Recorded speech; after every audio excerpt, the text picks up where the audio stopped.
Daniel, the phrase, "do we need men?" was meant as a joke, but it set the internet on fire. Is it a question about biology, protection, companionship, or just old habits refusing to die? Honestly, Layla, the phrasing exposes more anxiety than fact. When people ask if we need men, they're really poking at fear of violence, redundancy, or even irrelevance.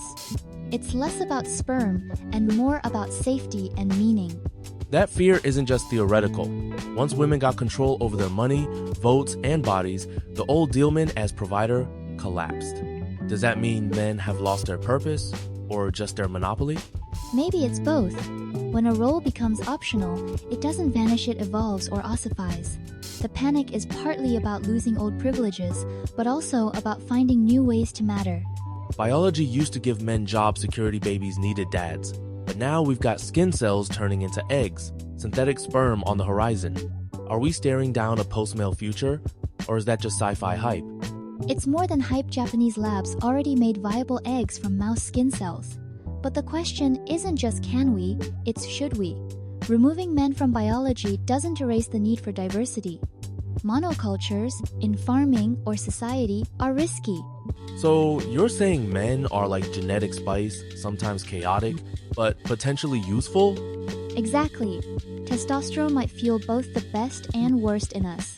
Yes, men commit most violent crimes, but they also fill the ranks of inventors and risk-takers. It's volatility. Sometimes you get a Picasso, sometimes a Ponzi. If we look back, male traits like aggression and competition help tribes survive. Now, those same traits look maladaptive Reddit rage instead of mammoth hunting. Did society get stuck in a male-centric blueprint? It did, but it's not all conquest.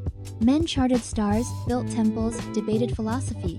Still, the social architecture who gets status, who makes the rules, was designed by and for men. And we're still living in that blueprint. War trophies, skyscrapers, endless hierarchies. Is it possible to remodel the house without burning it down? I'd say yes. Men built the scaffolding, but they can renovate too. If we scrap the male archetype entirely, we risk losing the creative dynamism along with the dysfunction. Today, men aren't thriving, they're drowning. Suicide tops the stats for men under 45. Is this the result of being trained for utility instead of humanity? Absolutely. When your worth is tied to your job, status, or physicality, losing any of those can feel existential. There's no fallback narrative and no script for softness or uncertainty. And that's why pseudo-gurus step in. Peterson says clean your room, Tate says dominate. But who says just feel? No one, and that's the problem. Maybe we don't need fewer men, just different ones. Men who can nurture, grieve, and teach without apology. Let's zoom in on hard numbers. In India and China, skewed sex ratios have left 30 million extra men. The fallout? More violence, bride trafficking, and social unrest. What does that teach us about male presence?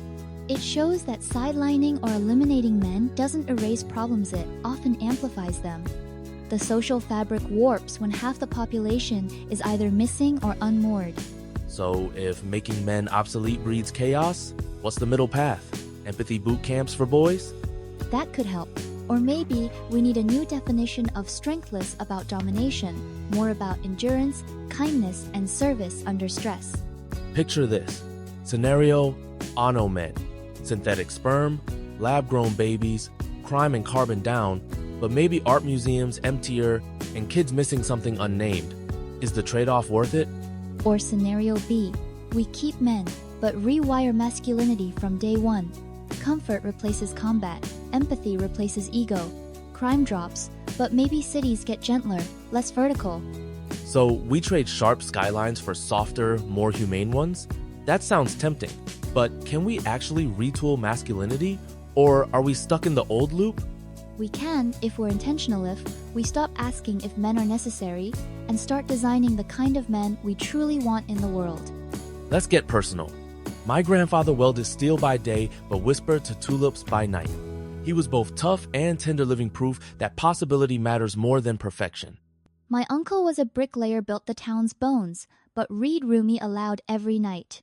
His strength wasn't just in his hands, but in his softness. Stories like these prove masculinity isn't a monolith. Maybe we don't need ideal men, just possible